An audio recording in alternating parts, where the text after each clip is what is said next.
السلام علیکم ګرانو پښتنو ملګرو، په دې هیله چې راته روغ او جوړ به وئ. په نننۍ ویډیو کې مو یو داسې ښایسته غوندې طریقه درته وښیم چې ډېره ستاسو ورته ضرورت دی. چې چا ضرورت وي ورته بیخي ضرورت زیات وي، ځکه په دې طریقه کې د ځینو کسانو موبایلونه یا ماسنجر اډیو ویډیو نه خلاصوي چې دا اډیو ویډیو د خلاصول مثلا دغه اډیو زه خلاصومه مثلا نه خلاصیږي.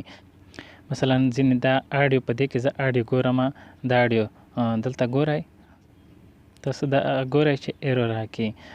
هر اډیو چې تاسو خلاصوئ کار نه کوي. ګورئ زه دا اوس خلاصومه، دا ګورئ چې دلته ایرور راکوي چې هر اډیو باندې کلیک کوئ هغه نه خلاصیږي. د دې خلاصولو طریقه به تاسو ته وښیم. نو که چا زموږ چینل نه وي سبسکرایب، زموږ چینل سبسکرایب کړئ، د په څنګ کې بیل یا ګنټۍ نشان ووهئ تر څو هره ویډیو په خپل وخت تاسو ته درشي. ویډیو هم لایک کړئ، که کومې پوښتنې لرئ کومنټ وکړئ او د ملګرو سره هم شیر کړئ.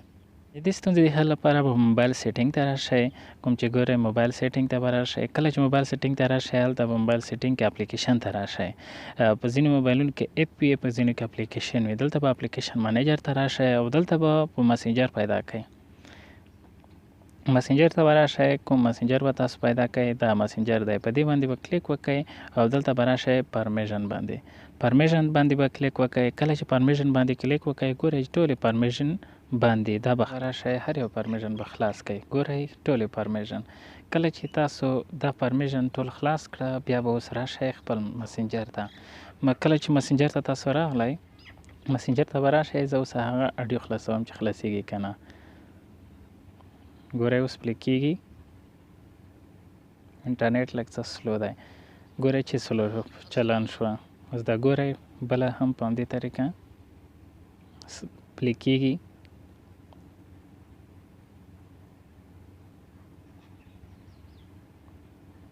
انټرنیټ یو څه سلو دی، په همدې طریقه کولی شئ دا ټولې خلاصې کړئ.